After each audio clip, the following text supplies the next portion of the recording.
The mindset of a businessman should be to grow the business. Capital market is very honest end very brutal. Market बताएगी की आपकी share की औकात ये है. एक सगळ्यात महत्वाची गोष्ट म्हणजे अकाउंटिंग. काय त्याच्यामध्ये विशेष आहे आणि सगळ्यात विशेष त्याच्यातच असतं. बिझनेस तुम्हाला सांगता आला पाहिजे समोरच्याला की मी काय करतो आणि ह्याच्यामध्ये मी कुठपर्यंत जाऊ शकतो. प्रॉफिटेबिलिटी दिसते बिझनेसमध्ये, पण पैसे सगळे अडकून पडलेले आहेत. Demand supply decides what the price is. If today there is no onion in the market, onion will be 500 rupees per kilo. सांगताना सगळे लोक सांगतात की तुम्ही सहज भरू शकता, one click a button and you can file the return. पण त्या रिटर्न मधल्या गोष्टी मला माहिती आहेत का? Equity market is a long term. Lakh डालो आपका 2 करोड़ भी बन सकता है 10 साल में if you are investing correctly.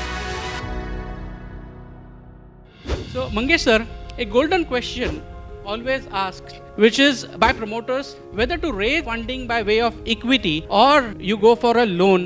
Is there any thumb rule, or it is by guesstimate, or how do you suggest that decision would come?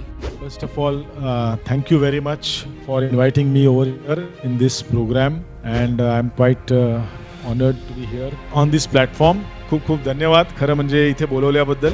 Equity आणि loan म्हणजे ज्याला आपण म्हणतो की ओन फंड किंवा लोन फंड्स, काय चांगलं किंवा काय वाईट, there is no such thumb rule. मी थोडंसं इंग्लिश मराठी असं बोलत जाईन कारण normally we have English as a language when we do accounting. So there is no such thumb rule काय बाबा हेच चांगलं किंवा हेच वाईट. It all depends. आणि there are number of factors. जेव्हा आपण फंडिंगसाठी जातो there are number of factors which are relevant and to name few. कारण काय त्याला खूप फॅक्टर्स असे जोडू शकतो आपण.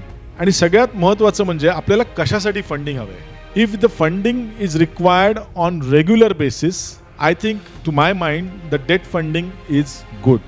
If the funding is required in an initial stage and नंतर मग आपल्याला कॉन्फिडन्स आहे की आपला बिझनेस चालू शकेल पुढे, आपण एक सुरुवातीपासून जातोय, तर इक्विटी फंडिंग इज रिलेव्हंट. आता ह्याच्यामध्ये दोन गोष्टी आहेत. एक म्हणजे की आपलं ॲपेटाईट काय. जेव्हा आपण बिझनेस सुरू करतो स्वतःचा, when we start our own business, whether I would like to have others joining me, दुसरे लोक माझ्याबरोबर घेण्याची माझी मानसिकता आहे का. तशी मानसिकता असेल तर equity funding is always better. You can add people, you can add ज्याला म्हणतो सिनर्जीज, वेगवेगळ्या फील्डमधल्या लोकांना बरोबर घेऊन त्यांचं कॅपिटल बरोबर घेऊन पार्टनरशिप किंवा that way you can go ahead.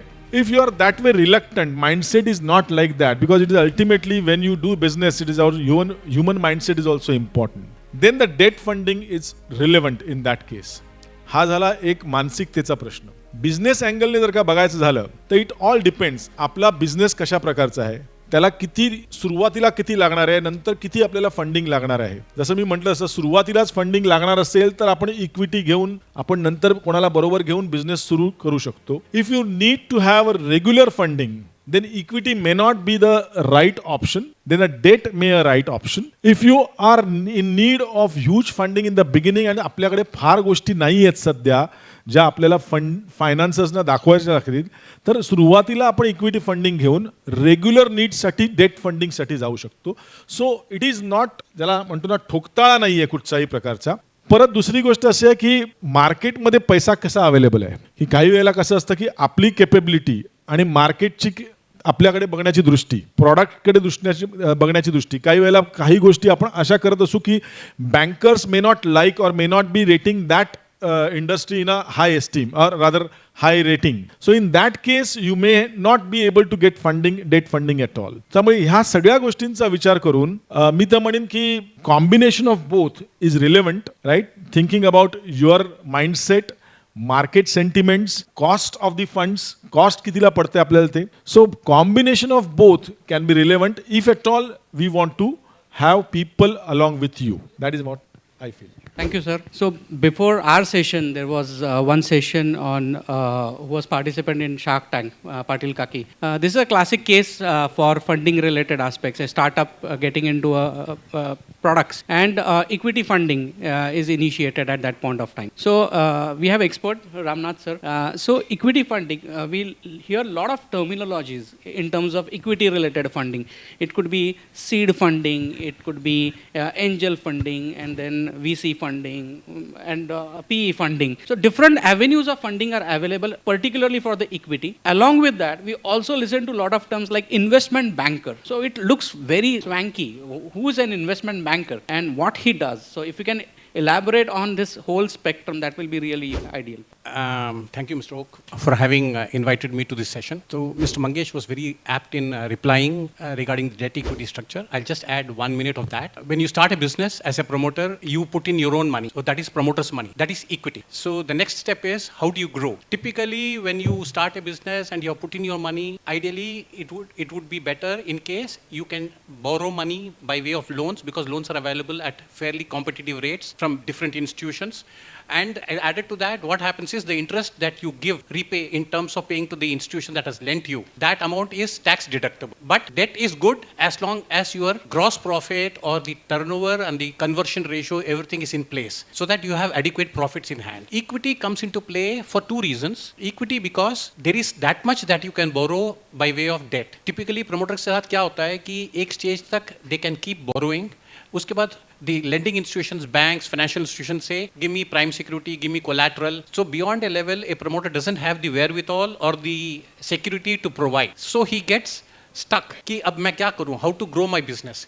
That's where equity comes into play. There is another argument. Typically what happens is, if your company is good, growth prospects बहुत ही बढ़िया है, and in the coming years the turnover or profitability अच्छा scale होने वाला है, that means the company is going to become very valuable. So you should be as a promoter very careful कि equity market से equity लूँ या ना लूँ. For the simple reason that शुरू में ही बहुत dilution करेंगे equity को by giving equity shares to investors. So what happens is, at some stage you may become, the promoter may hold 50%, 60% or 70% or whatever be the percentage depending on the dilution. उसके बाद जब एक public issue करना हो, उस time पे promoter के pass adequate equity होगा नहीं. So that is one. Now coming to this question, investment banker is a very broad terminology. Typically investment banker and merchant banker are interrelated or intertwined. Merchant banking करके भी आपने सुना होगा. What happens is, in a merchant banker typically is guided by regulatory bodies, which is Securities and Exchange Board of India, SEBI, as it is called. SEBI regulates the capital markets, which means public issues, rights issues, and so on and so forth.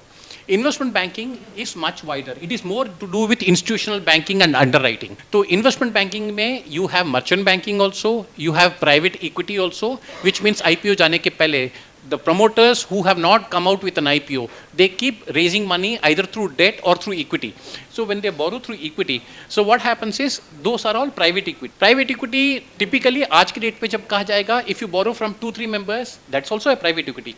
But एक वो हो गया है कि bulk amount किसी से borrow करें तो I am raising private equity. That is not. Even if you have borrowed 10 lakh rupees from a third party, it's a private equity only. And third is mergers and acquisitions. So investment banking is merchant banking, private equity, and mergers and acquisitions. Now coming to the angel funding, VC funding and all. So typically what happens is, जैसे startups है, startups में typically a promoter has education, he has an idea कि मैं कुछ कर सकता हूँ. For example, Oyo Rooms or Ola or Uber or any startup, Flipkart. So what happens is, they don't have adequate security to borrow loans. तो bank तो उनको entry ही नहीं देगा. तो वो क्या करते हैं, उनके पास एक आइडिया है. So they go to angel investors. शुरू स्टेज में, फर्स्ट स्टेज में टिपिकली सीड स्टेज और एंजल इन्वेस्टिंग स्टेज में. एंजल इन्वेस्टिंग स्टेज में normally you get money anywhere between 1 crore to 2 to 3 crores. That is a typical range. It can go up to 7 crores also. Angel investors are the biggest risk takers क्योंकि उनको पता नहीं है कि इसका idea चलेगा नहीं चलेगा. To give you an example, I will not name the industrialist. Ola आया था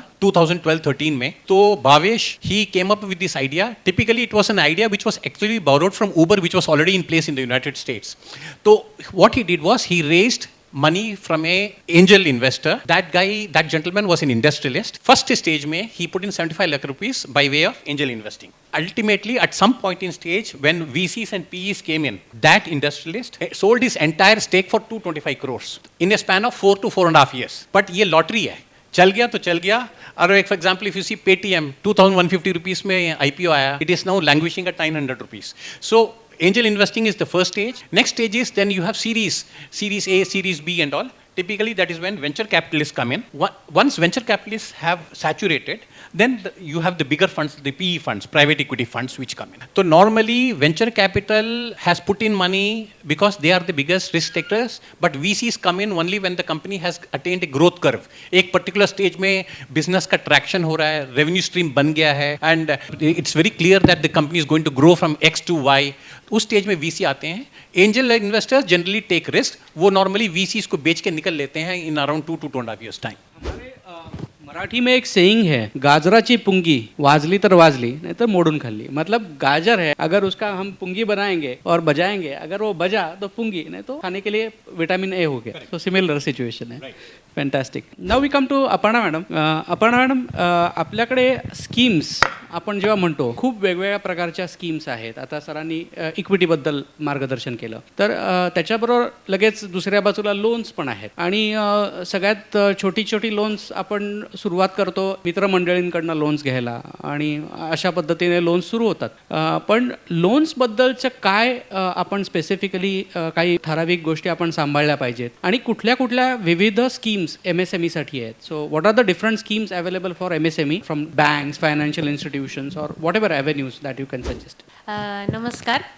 धन्यवाद सगळ्यांचा की मला या प्लॅटफॉर्मवर बोलवलं आणि मला बोलण्याची संधी दिली. पुन्हा आणि मी सरांचे पण छान हे केलं. सरांनी डेट आणि इक्विटीवर दोघांनी पण खूप छान विचार मांडलेत. तर डेटमध्ये आहे, मी डेटमध्ये काम करते. तर मी सगळ्यात पहिले सांगू इच्छिते की लोन घेण्यासाठी बेसिक गोष्टी ज्या आहेत त्या तुम्ही जर व्यवस्थित ठेवल्या तर लोन मिळण्याला काही अडचण नाही आहे. की जसं सगळ्यात पहिली गोष्ट सिबिल, तर तुमचं सिबिल एकदम क्लिअर पाहिजे. तुम्ही लोन नाही घेतलं तरी ते क्लिअर असतं, पण घेतल्यानंतर तुमचं रिपेमेंट ट्रॅक हा तुम्ही व्यवस्थित सांभाळला पाहिजे की जेणेकरून तुम्हाला लोन मिळायला प्रॉब्लेम नाही येणार. तर सिबिल हे म्हणतात ना, ही कुंडली आहे तुमची. जसं म्हणतात ना, कुंडली मॅच झाल्याशिवाय लग्न होत नाही, तसं तुमचं लग्न बँकेशी व्हायचं असेल तर तुमची कुंडली ही क्लिअर पाहिजे, तुमचे गुण जुळले पाहिजे. सेकंडली की तुमचं डॉक्युमेंट सगळे प्रॉपर तुम्ही मेंटेन केले पाहिजे. आपण काय करतो की फक्त बिझनेस म्हणजे कसा वाढतो किंवा सेलवर फोकस करतो किंवा मार्केटवर फोकस करतो, पण बेसिकली आपण फायनान्शियल दृष्टीने आपलं अकाउंटिंग प्रॉपर झालं पाहिजे. आपलं फायनान्शियल स्टेटमेंट आहे ना, ते व्यवस्थित मेंटेन केलं पाहिजे. बऱ्याचशा लोकांना माहितीच नसतं की आपल्या बॅलन्स शीटमध्ये काय चाललंय, आपले टॉप लाईन काय आहे, बॉटम लाईन काय आहे, आपली डेट किती आहे, इक्विटी किती आहे, बँकेचे पॅरामीटर्स नुसार आपली बॅलन्स शीट आहे की नाही हे पण माहिती नसतं. तर आपल्याला ठीक आहे, मी डिटेल नॉलेज नसलं पाहिजे फायनान्सचं, पण ॲटलिस्ट बेसिक गोष्टी आपल्याला कळल्या पाहिजे की आपला प्रॉफिट किती आहे, आपलं टॉप लाईन किती आहे, आपलं त्याच्यात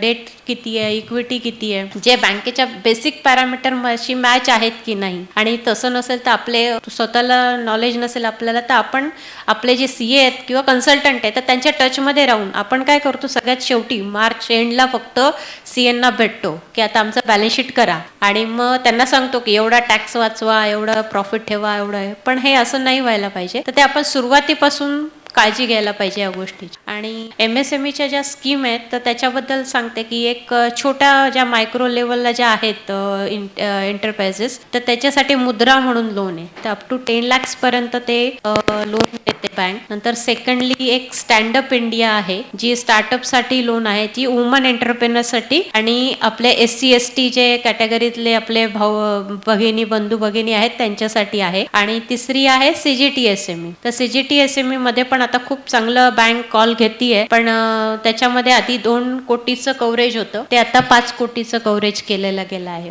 तर ते डिपेंड आहे की तुमचं सेल्स किती आहे आणि त्याच्यानुसार ते 5 कोटीपर्यंत आपल्याला बँक देते. पण याच्यात पुन्हा तेच आलं, स्कीममध्ये जर तुम्हाला जायचं असेल तर तुमचे जे मी आधीचे सांगितल्या गोष्टी की फायनान्शियल डॉक्युमेंट व्यवस्थित पाहिजे, सिबिल क्लिअर पाहिजे, तर बँक नाही म्हणत नाही. बँक आपण सरळ जातो आणि बँकेला ब्लेम करतो की बँक आम्हाला स्कीममध्ये देत नाही म्हणून. पण आपलं जर स्वतःचे जर डॉक्युमेंट्स व्यवस्थित असतील, सिबिल ट्रॅक रेकॉर्ड व्यवस्थित असेल, तर बँकेलाही करावंच लागतं ते स्कीममध्ये काम. काही स्पेसिफिक स्कीमबद्दल तुम्ही सांगणार का नंतर सांगू? स्टँडअप म्हणजे काय त्याच्यात MSME स्कीम बद्दल कुठले काही हेच नाही, या MSME स्कीमच आहेत या मुद्रा, CGT SME आणि स्टँडअप. याच्यामध्ये लिमिट सांगितलेत मी. आणि याच्यामध्ये CGT SME पहिल्यांदा फक्त मॅन्युफॅक्चरिंग ह्याच्यासाठी होती, पण आता गव्हर्नमेंटने त्याच्यात चेंजेस करून मॅन्युफॅक्चरिंग, ट्रेडिंग आणि सर्व्हिस इंडस्ट्री या तिघांनाही इन्क्लूड केलं आहे आणि त्याचं लिमिट हे 5 कोटीपर्यंत ठेवलेलं आहे. स्टँडअपचंही लिमिट 2 कोटी आहे, पण बँक 1 कोटीपर्यंत कम्फर्टेबल करते त्याच्यामध्ये. स्टँडअपमध्ये वुमन एंटरप्रेनर्सला जास्त प्रमोट केलं आहे. त्याच्यामध्ये ज्या वुमन एंटरप्रेनर आहे तर त्यांना ती प्रमोट करण्यासाठी ही स्टँडअप स्कीम बेसिकली बनवलेली आहे. ज्यांना स्टार्टअप करायचं आहे वुमन एंटरप्रेनरला, त्यांना ही स्टँडअप स्कीम ॲप्लिकेबल आहे. A dream that I should have an IPO, but in reality whether IPO is needed, that's the first question, and if yes, then SME stock exchange listing, main board stock exchange listing. Can you please explain the difference between these two, and what are the typical timelines, challenges, and aspects related to SME and main board listing? But first, you need to answer that question, whether in reality equity funding is required, especially by way of an IPO. Well, this is a very interesting question. And this is something which every promoter thinks at some point in time, initial stages or later stages. But it all depends as to how your company is doing. There are two things. One, whether you are eligible to come out with an IPO. Uske pehle, whether company should go public. A company should go public. I am for it. I am pro IPO for the simple reason that essentially a company's enterprise value, business value, and its ownership value comes from an IPO only. For example, if you are a 5,000 crore company, let us say you have a PAT of, let us say, 50 crores or 100 crores or 150 crores. You may be rich, you may be doing well, you own 100% ownership of the company, but still the inherent value of the business has never been discovered.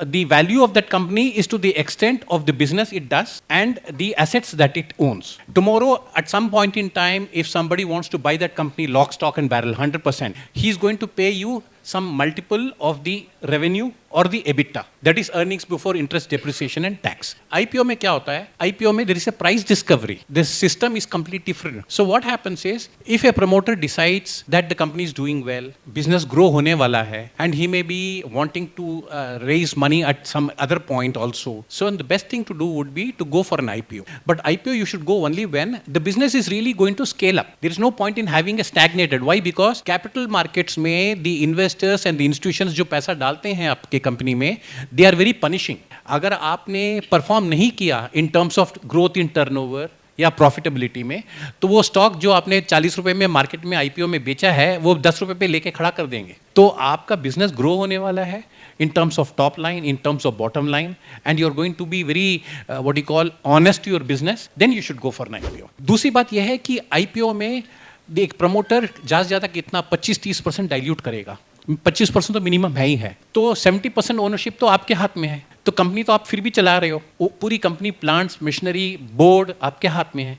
In spite of that, you still own 70%. But the beauty is, ownership of the asset तो है ही है. But the stock, if the company does well, the sky is the limit. 10 रुपए का stock अगर आपकी company अच्छी करती है, परफॉर्म करती है आईपीओ के बाद, आईपीओ के पहले तो करनी ही चाहिए, आईपीओ के बाद, तो वो 10 रुपए का स्टॉक 200 रुपए में भी हो सकता है, 400. जैसे फॉर एग्जांपल टाटा टेक्नोलॉजीज 500 रुपए का शेयर था, अभी बंद हुआ है 24 तारीख को. लिस्टिंग के डे में 140% पे लिस्ट हुआ और आज के रेट पे 1200 रुपए में, 4 दिन भी नहीं हुए. तो look at the wealth that the promoter has. So IPO is always good in case the company is going to do well in terms of business and especially market share. वो सब बात की बात है.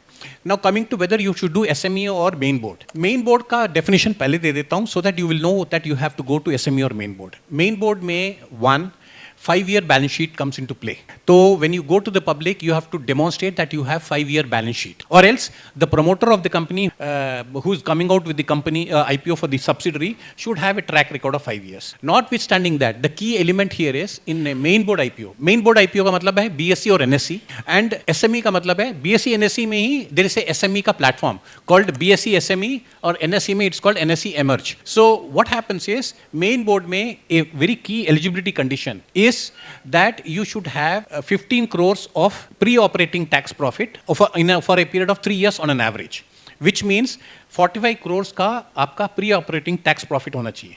Pre-operating tax profit can be defined as profit before tax, उसमें से other income आप घटा दीजिएगा and add back interest cost, finance cost. That will be a pre-operating tax profit. तो एक साल में आपका 18 करोड़ रहा, अगले साल में 14 करोड़ रहा, चलेगा. पर 3 साल का एवरेज आपका 15 करोड़ होना चाहिए, मतलब 45 करोड़ मिनिमम होना चाहिए. इसका मतलब क्या है? That means the company business should be bigger in size. तो depends on your business. If your company is posting a PAT, profit after tax, of anywhere between, let us say, 12 to 14 crores minimum, then तो probably you will be eligible for a main board IPO. Main board IPO का charm ये है कि when you get listed, दोनों exchange में आपकी listing होती है साइमल्टेनियसली. दूसरी बात यह है कि पूरे इंडिया में everybody knows. Why? Because main board का एग्रेसिव एडवर्टाइजमेंट होता है, एग्रेसिव रोड शोज होते हैं, बिकॉज इशू का साइज बड़ा है, तो they want people to put in money. Most importantly main board IPO में आप एक शेयर भी खरीद के बेच सकते हैं. If today you want to buy Tata technologies, you can buy only one share, whereas in an SME there is a market lot depending on the price of the issue. For example 40-42 रुपए का अगर issue price है तो minimum 3,000 का lot है, SEBI ने fix KIA है. तो आईपीओ का सब्सक्रिप्शन करते हैं, और आईपीओ के बाद भी अगर स्टॉक एक्सचेंज में आपने ट्रेडिंग करनी हो, खरीदना हो या बेचना हो, आपको मिनिमम 3,000 शेयर लेने होंगे. तो अगर 40-50 रुपए भी लेके चलें तो आपको 1.5 लाख रुपए का लेना पड़ेगा.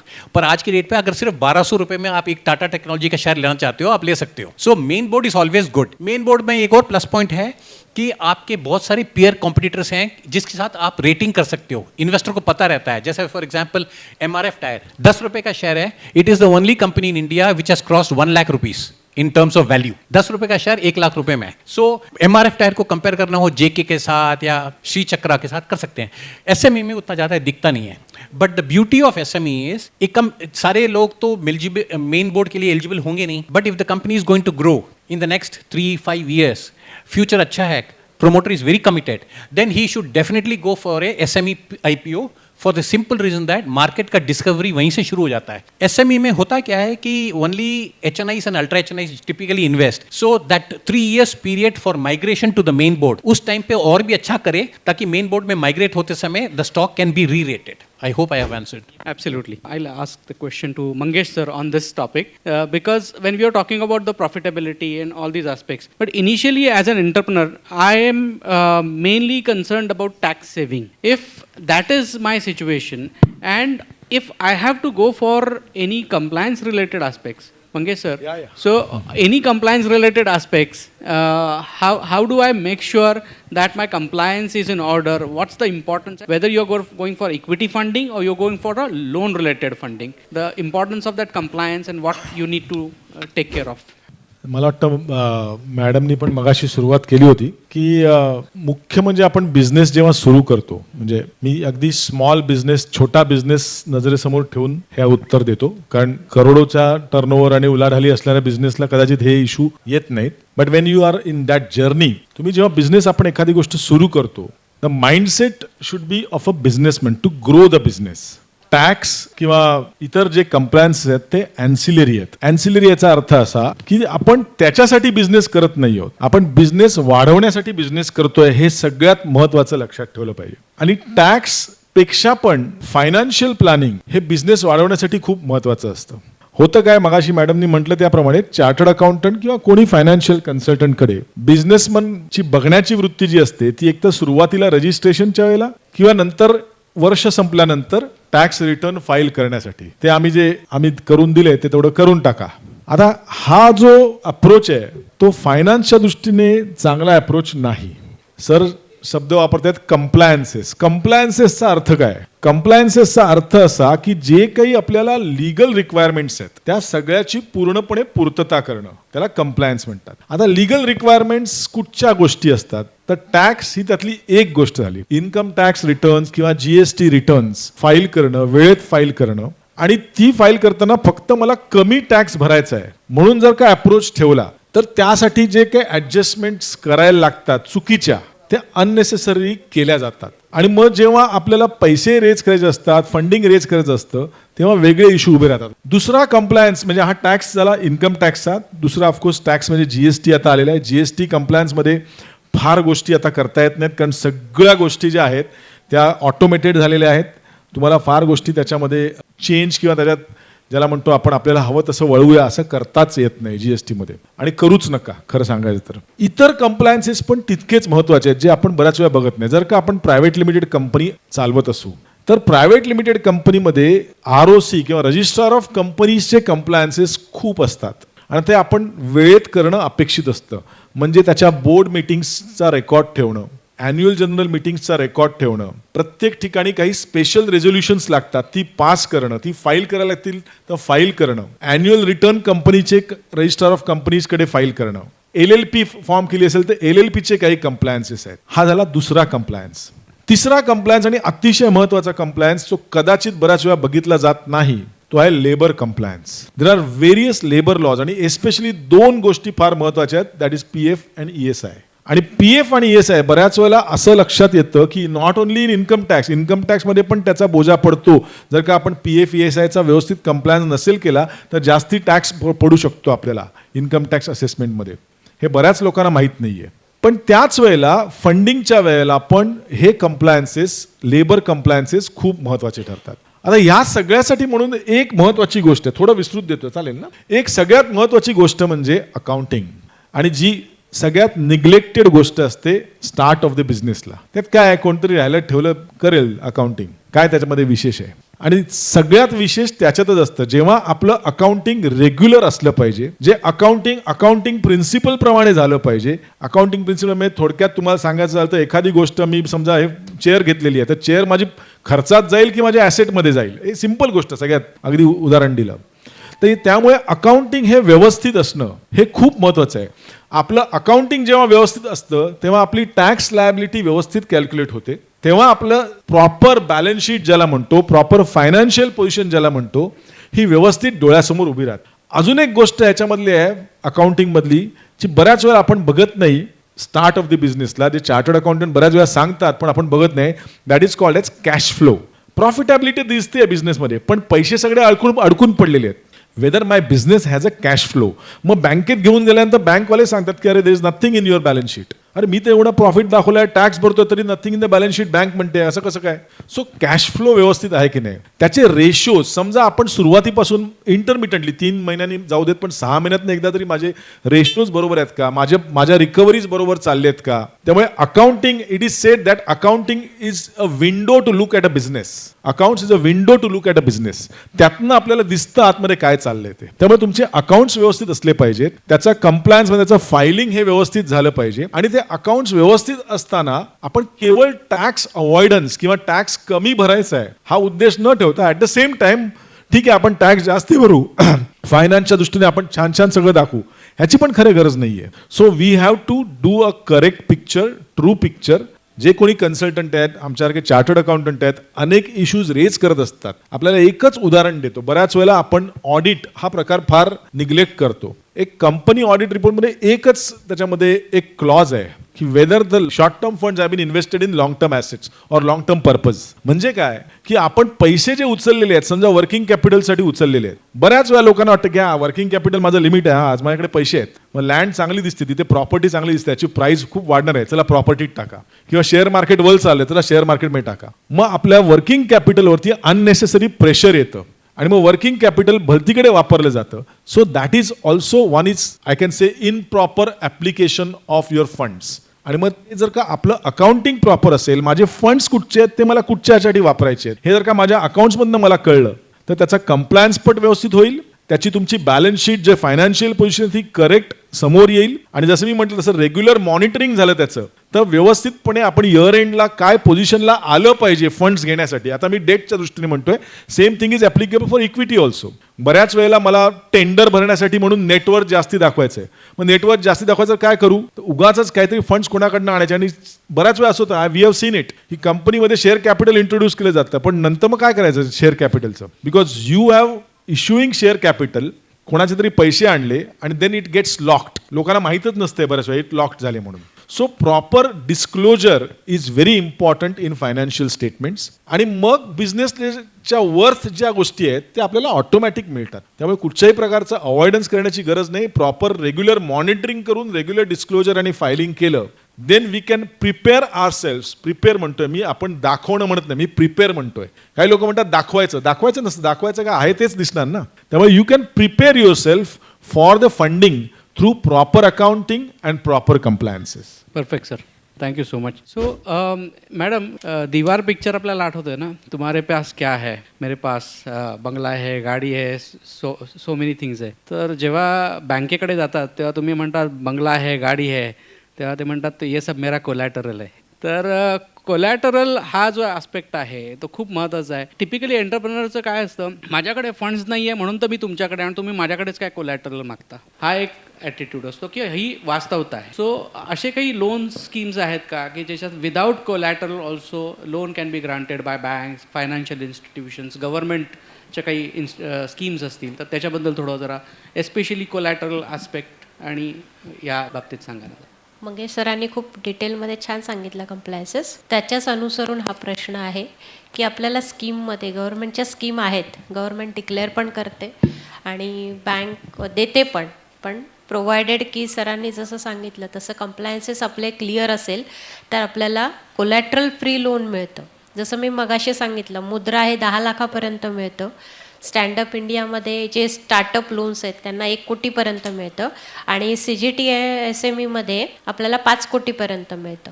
पण शेवटी पुन्हा तेच आलं की कंप्लायन्सेस आहे, तुमच्याकडे सगळं आहे, पण ज्यांच्याकडे कोलॅटरल नाही आहे तर त्यांनी बेसिकली स्टार्ट करताना एक ठेवावं की एक छोटंसं फंडिंग घ्यावं. बँक काय बघते, बँकेचे रिस्क आहे शेवटी, तर बँक काय बघते की माझे पैसे सेफ कसे आहेत, तर त्याच्यासाठी तुम्ही फर्स्टला स्टार्टिंगला एक छोटासा कमी तिकीट साईजचं लोन घ्या.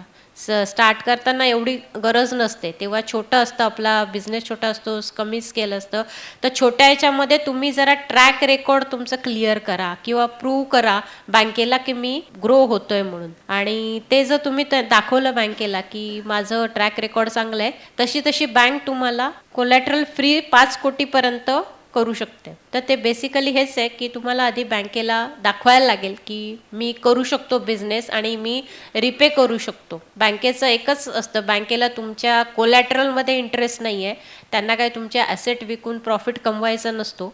त्यांना बेसिक हेच असतं की माझं प्रिन्सिपल आणि इंटरेस्ट मला मिळायला पाहिजे. तर त्याच्यामुळे असं आपण हे करतो की नाही, बँक का इन्सिस्ट करते कोलॅटरल, आणि कोलॅटरल इन्सिस्ट करण्यामागचं हे इश्यू असतो की तुम्ही फोकस राहता बिझनेसवर, तुमच्यावर एक हे राहतं, ऑब्लिगेशन राहतं की मला बिझनेस करायचा आहे आणि मी बँकेला माझी प्रॉपर्टी दिलेली आहे, ती जाऊ नये कुठे, त्यामुळे तुम्ही सिरियसली बिझनेस करता. जेव्हा कोलॅटरल फ्री लोन मिळतं त्यावेळेस तेवढा फोकस नसतो, मला असंच मिळालं, कुठल्याही गोष्ट फ्री मिळाली ना गोष्ट की त्याची किंमत नाही राहत. तर बँकेचं पण तेच एक हेतू असतो की तुम्ही व्यवस्थित बिझनेस करावा, हाच त्याच्या मागचा येतो आणि बँक नेहमी सपोर्ट करते. आता मी बऱ्याच वेळा बँकेमध्ये असते दिवसभर, तर बँक माझ्याच बाबतीत नाही पण बरेच कस्टमर असतात की त्यांना सपोर्ट करत असते.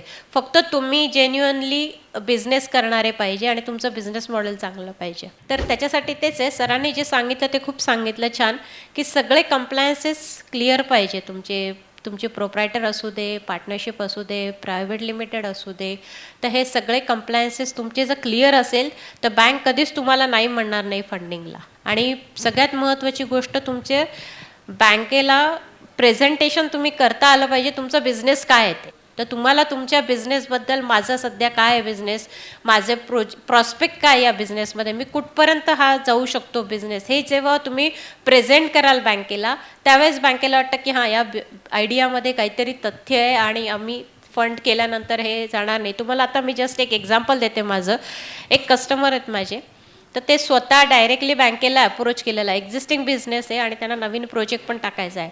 तर त्यांनी 2-3 बँकांमध्ये स्वतः जाऊन अप्रोच केलं, पण त्यांना बँकेने नाही सांगितलं की नाही करणार म्हणून. आणि ते मग शेवटी माझ्याकडे आले आणि मी त्यांचंच बिझनेस त्या मॉडेल जे आहे ना, प्रेझेंटेशन एक खूप व्यवस्थित करून त्या बँकेला प्रेझेंट केलं. फक्त प्रेझेंटेशनवर, मी डॉक्युमेंट्स पण सबमिट नव्हते केले, पण माझ्या केलेल्या प्रेझेंटेशनवर 2 बँकांनी त्यांना ॲक्टिवली सांगितलं की आम्ही तुमचा प्रोजेक्ट करतोय म्हणून असं. आणि त्याच्यामध्ये हेच आहे की तुम्हाला तुमच्या कल्पना मांडता आल्या पाहिजे व्यवस्थित, तुमचा बिझनेस तुम्हाला सांगता आला पाहिजे समोरच्याला की मी काय करतो आणि ह्याच्यामध्ये मी कुठपर्यंत जाऊ शकतो. तर याच्यासाठी हेच की सरांनी कंप्लायन्स सांगितले ते पाहिजे.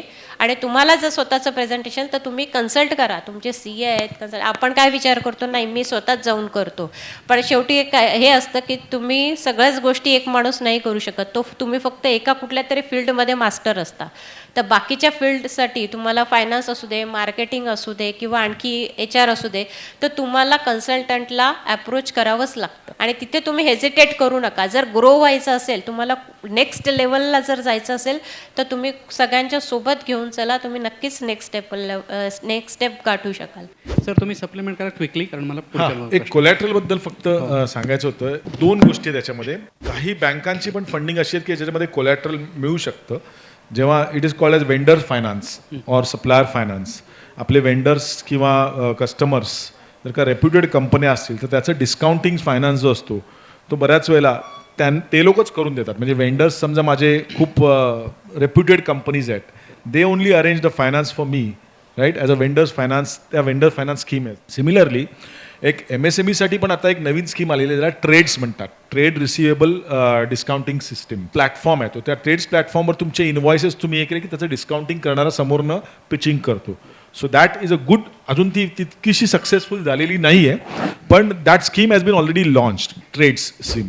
थर्डली त्याच्यात एक महत्त्वाचं म्हणजे कोलॅट्रल बिना काही करण्याचा एक मोठा एक इंटरेस्ट असू शकतो लोकांना, आणि त्याच्यामध्ये NBFCs खूप आघाडीवर येते की विदाऊट कोलॅट्रल लोन देणं वगैरे. मी फक्त I will just caution you, I am not against NBFC, कारण NBFC पण आमचे संबंध आहेत, we are doing business with them, but at the same time NBFC मधनं लोन घेताना खूप काळजीपूर्वक घ्या. त्यांच्या कंडिशन्स आपण भरपूर मोठ्या असतात, त्या वाचत नाही बऱ्याच वेळेला. आम्ही ड्राफ्ट करतो त्या. लिगली ड्राफ्टेड असतात आणि यांच्यासारखे इंटेलिजंट लोक ड्राफ्ट करतात त्या, पण ते त्यांचे क्लायंट असतात. सो NBFCची लोन काही खूप चांगली आहेत, काही जी प्रॉडक्ट्स आहेत ती त्याला कोलॅट्रल बऱ्याच वेळा ते NBFCs घेत नाहीत, पण घेताना खूप काळजीपूर्वक घ्या. त्याची ॲक्च्युअल कॉस्ट जी आपल्याला पडते ती बऱ्याच वेळेला दाखवणाऱ्या कॉस्टपेक्षा जास्त असते. दिस अ ट्रिक, आता ह्या वेळ नाही एवढी डिस्कस करायला, but otherwise non collateral loans are available with NBFCs. You have to choose your product properly.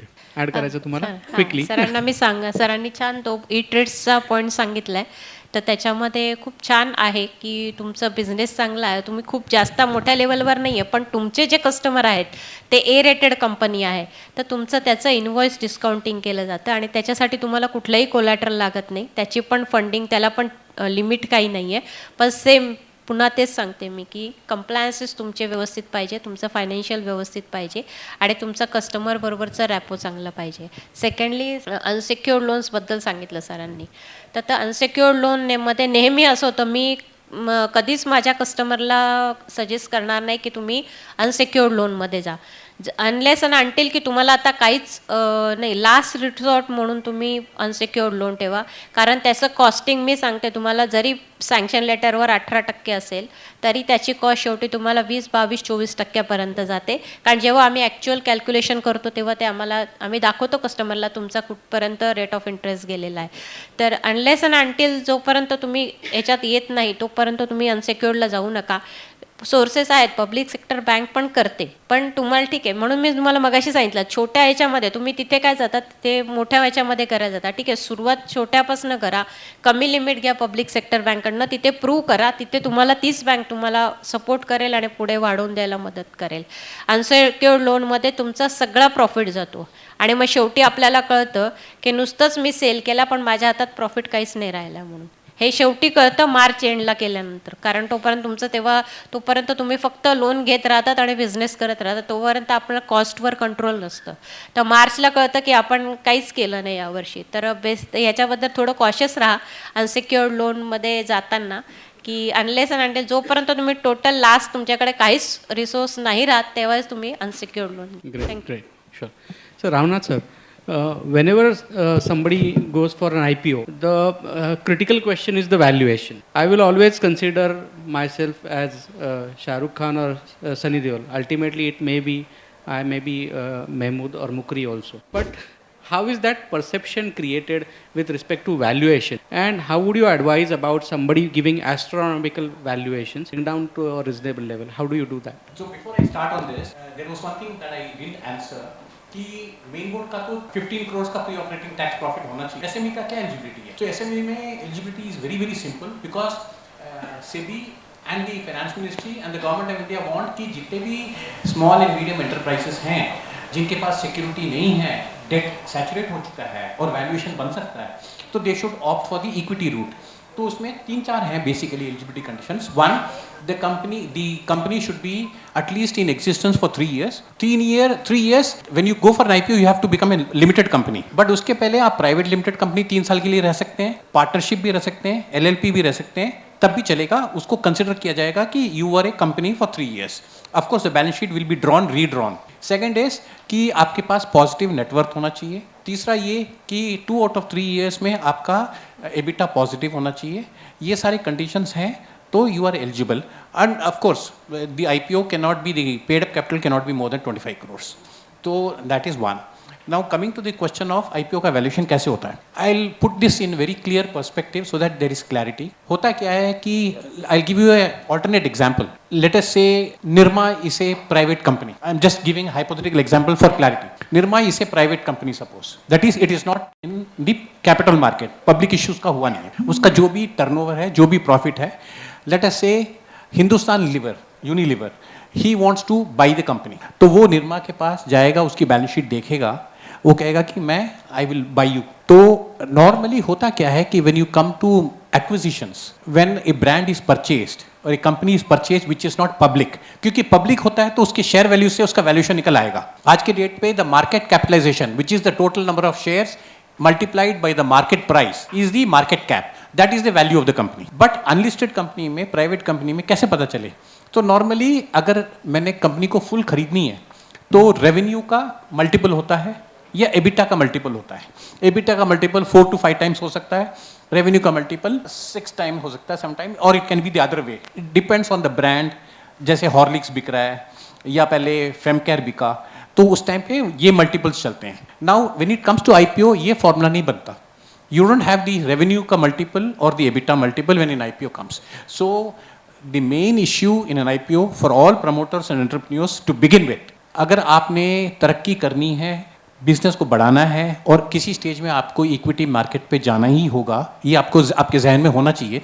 अगर है तो होता क्या है कि you should show your balance sheet end your profitability correctly. जब आप प्राइवेट हैं तब भी सही आप बैलेंस शीट को तमीज से बनाओ. I give you an example. I have lot of promoters who come to me saying that my turnover is 70 crores, 60 crores, 50 crores, whatever B.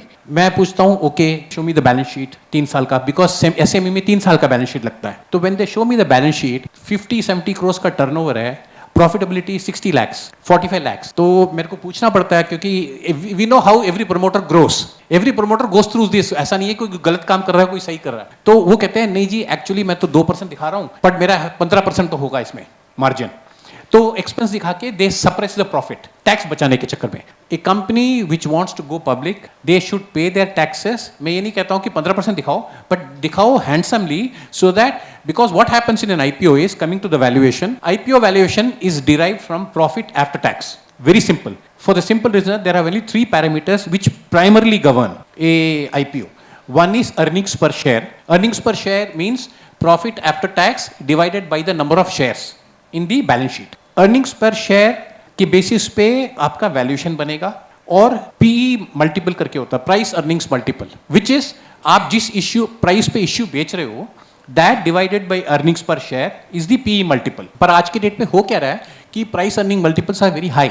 That is because every promoter, if I may use the language loosely, every promoter has become greedy. It is something like अभी बकरी को आज ही काट के खत्म करो. So इससे होता क्या है कि normally you overstretch the valuation and once you go public, capital market is very honest and very brutal. 1 महीने 2 महीने के लिए आप चला सकते हो गाड़ी को, उसके बाद आपका असलियत वो मार्केट दिखा देगा क्योंकि आपका क्वार्टरली प्रॉफिट आएगा, आपको डिक्लेयर करना पड़ेगा. कहीं ना कहीं मार्केट बताएगी कि आपने आपकी जो शेयर की औकात ये है. To give you an example, Paytm 2150 rupees में आईपीओ बेचा उन्होंने. लिस्टिंग उसका 1000 रुपए से नीचे था और 2 या 3 दिन के अंदर 400-500 रुपए के अंदर पहुंच गया था. 2150. और पेटीएम दुनिया भर में डिंडोरा पीटा हुआ है. दूसरा LIC गवर्नमेंट ऑफ इंडिया का है. 4 साल लगाया उन्होंने आईपीओ करने में और 10 मर्चेंट बैंकर्स थे. In spite of that they came out with a price of 945 rupees and it came down to 300-350 rupees after IPO. 350 rupees is the actual price if you ask me. Why? Because demand supply decides what the price is. If today there is no onion in the market, onion will be 500 rupees per kilo. कल को आप onion market में डाल दो lock stock end barrel, वो 10 रुपए में भी बिकेगा. So equity market is also like that. So valuation is driven by equity. Any promoter, any entrepreneur who wants to go public के 3 साल पहले या 2 साल पहले से ही अपना प्रॉफिट एंड लॉस अकाउंट सही तरह बनाए, show actual profits to the extent profit and be generous in giving tax to the government. होता क्या है जब वैल्यूएशन होगा तो अच्छा बैठेगा, बिकॉज अल्टीमेटली आईपीओ में सबसे ज्यादा बेनिफिशियरी कौन है? प्रमोटर है. 25% देगा, 75% उसके पास है. शेयर अगर टूटा तो उसी का सबसे नुकसान है. शेयर होल्डर का तो 1000 रुपए, 10,000, 1 लाख, 2 लाख तो गया, बट प्रमोटर का सब जाएगा. So that is the way it works. If I have not answered any question, I can. No, you have. So you must be remembering one advertisement. A man is standing next to a cruise ship और ऐसे देख के बोलता है mileage कितना दे. Indian mentality right. Mileage कितना रहेगा, खर्चा कितना रहेगा. सो सर खर्चा कितना रहेगा. नहीं, इसमें तो देखिए ऐसा है कि खर्चे के बारे में ओपनली तो मैं बात नहीं कर सकता क्योंकि वो बड़ा प्राइवेट मैटर रहता है. बट आई विल बी इसको एक दूसरे तरीके से आंसर करता हूँ. आपका खर्चा भी आईपीओ से ही निकल रहा है. अगर आप अपने जेब से खर्चा करके आईपीओ निकाल रहे हो तो आप पूछ सकते हो. इसका मतलब ये नहीं है कि आपसे कुछ भी लिया जाएगा और आप दोगे. होता क्या है कि एक बेसिक एक्सपेंस तो होता है. I'll just rattle out 5-7 expenses which are typically in an IPO. IPO का expenses मर्चेंट बैंकर का होता है which is the main IPO expense. क्योंकि merchant banker drives the business. A to Z जब आपने हाथ मिलाया मर्चेंट बैंकर से Ziro ground stage से लेके आईपीओ का लिस्टिंग तक मर्चेंट बैंकर आपके सर रहता है and he is the boss of the show. Second है रजिस्ट्रार. रजिस्ट्रार आपका शेयर डीमैट होना जरूरी है. आज के डेट पे physical shares are not traded. आपके पास फिजिकल शेयर्स को डीमेटलाइज करना पड़ेगा. गवर्नमेंट ने भी वैसे कई बार ऐलान किया कि प्राइवेट कंपनीज को भी करना होगा. तो डीमेटलाइजेशन. सो सीएसडीएल, CDSL एंड NSDL ये दो कस्टोडियल्स हैं, इंस्टीट्यूशंस हैं जिनके यहाँ डीमैट होता है. वो आपको रजिस्टर करके देगा. तो रजिस्ट्रार का इश्यू हो गया. NSDL CDSL चार्जेस हो गया. देन उसके बाद आपका स्टेशनरी हो गया. आपके प्रॉस्पेक्टस छपेंगे, एप्लीकेशन फॉर्म छपेंगे. वो भी बहुत कमती हो गया क्योंकि आज के डेट पे सारा एसबा होता है.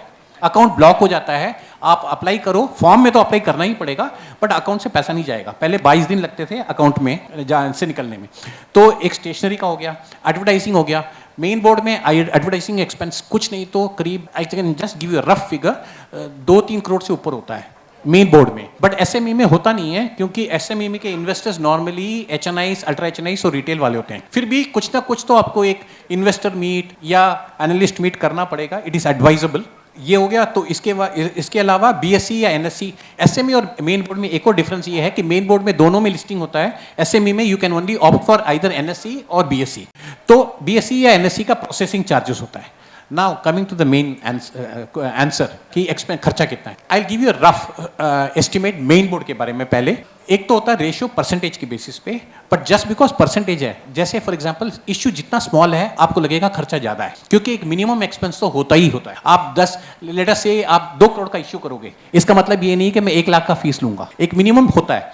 तो इसलिए होता क्या है कि मेन बोर्ड में the bigger the issue the percentage of issue expenses is less. But if it is 300 crores or 200 crores or 350 crores, the percentage may look higher. But to give you a very specific example, roughly the issue expenses can be between 6.5% to 10% of the issue size of the main board.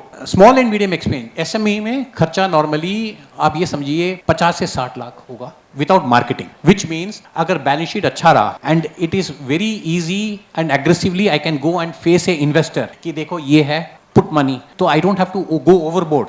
तो 50-60 लाख में issue expense हो जाएगा. But invariably होता है कि SME में ये जैसे मैंने बोला प्रॉफिटेबिलिटी का प्रॉब्लम रहता है.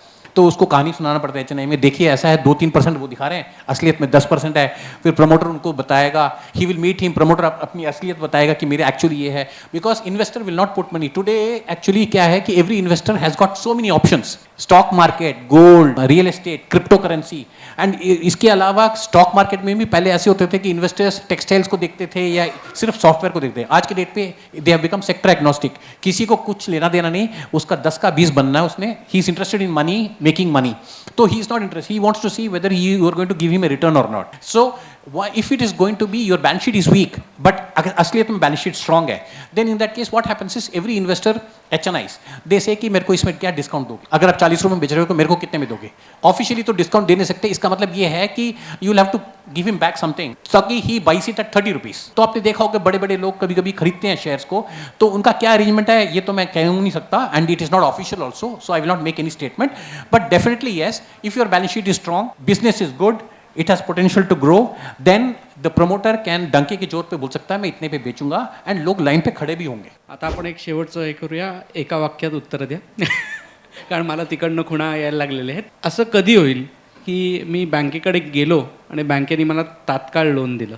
तुमचे फायनान्शियल डॉक्युमेंट्स एकदम रेडी पाहिजे टोटल आणि फुल एकदम 1 स्ट्रोक दिले तर तुम्हाला 1 स्ट्रोक लगेच ॲनालाइज करून तुम्हाला फायनान्शियल तुम्हाला आम्ही कॉन्टॅक्ट करू शकतो म्हणजे. नक्की.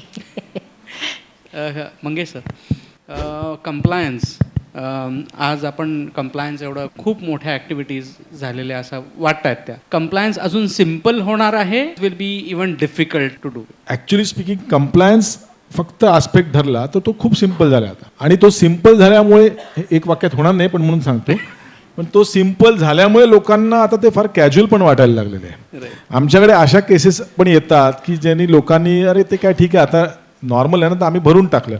भरून टाकताना ज्या चुका होतात त्या कंप्लायन्स करताना त्याचा मग मोठा भूर्दंड नंतर सहन करायला लागतो. कंप्लायन्स सिम्पल झालेला आहे पण तरी पण आपला डोमेन काय हे आपण समजून घ्यावं. सांगताना सगळे लोक सांगतात की तुम्ही सहज भरू शकता, one click a button and you can file the return, पण त्या रिटर्न मधल्या गोष्टी मला माहिती आहेत का, त्या मी बरोबर भरले आहेत का, हे सगळ्यात महत्त्वाचं आहे. It is very simple. आमच्यासाठी बघायला गेलं तर खूपच सिम्पल आहे ते सगळ्या गोष्टी. Because we know the return form, we know the exact each and every aspect of that form, right. तुम्हाला जर का माहिती असेल तर ते खूपच सिम्पल आहे. सांगतात त्याच्यावर जाऊ नका, क्लिक ऑफ बटनवरती. त्या सगळ्या गोष्टी माहिती असणं खूप आवश्यक आहे. Okay. Last question to you, sir. Now, recently we saw in 1 week huge IPO listing happened. Tata Technologies, you already mentioned about it. Is this a peak of thing, or we are yet to see even glorious things out there? Your take on that? My take is very clear, but what is the time period you're talking about? You take it. Okay. So to answer his question, IPO market is going to stay. IPO market will be the final market for all times to come. At one point in time, equity market will supersede almost all, very many European markets. आज के date पे around 67,000 पे Sensex है. We expect that by 2030 it should have crossed 1 lakh. So if you are an investor, if you are able to identify a good stock, you should put your money. It gives the best return. आज के date पे I can take 1 second, half a second. Yes, please. So what are the options of making money in India? One, let us say savings bank. तो आप savings bank किसी भी bank में डालें 3.5% है interest. If you're an employees provident fund, 8.5%. If you put money in public provident fund, around 7.1. If you put money in gold, yes, gold is at its peak today, but gold भी एक 45 degree angles पे ही grow कर रहा है पिछले 40, 50, 60 साल में देखें तो. रियल एस्टेट पैसा बन सकता है अगर किस्मत अच्छा है तो, नहीं तो रेरा वेरा के चक्कर में लगे रहेंगे, because lot of people have put money and उनको अलॉटमेंट भी नहीं मिला, तो रिस्क है. सो आपकी your horoscope should be good if you want to make money in real estate. But capital market is the limit. अगर आप tips पे भरोसा ना करें and if you make your own judgement, अगर if you can not study balance sheets, put money in mutual fund, or else if you can study balance sheet, don't be greedy, because equity market is a long term game. You can make 10x 20x. 1 lakh डालो आपका 2 करोड़ भी बन सकता है 10 साल में if you are investing correctly. So my take on equity market is that it is there to stay and it will deliver much better than it has not peaked. Perfect. But what happens is you should not see the price on a daily basis or a weekly basis. You should never, even on a monthly basis. You should see it कि 6 महीने 1 साल में क्या गया. And more importantly, you should not put money based on anybody's recommendation. And more importantly, you should be patient to see the company deliver. You should put money not in the sector or in the industry. You should put money in the company. Governance अच्छा हो, management strong हो and honest हो. So the balance sheet will indicate. Great. So now we come to the conclusion of the session, and this is a huge topic. Fundraising is a tremendously huge topic, and everybody would realize that at one point of time I want to go for a not just NSE, BSE listing, or I want to go for a NASDAQ listing also. I think that's not time out here right now for NASDAQ listing discussion, but I think that requires a next session perhaps with the stalwarts. And let's acknowledge all our 3 stalwarts, Ramnath sir, Mangesh sir and Kulkarni madam.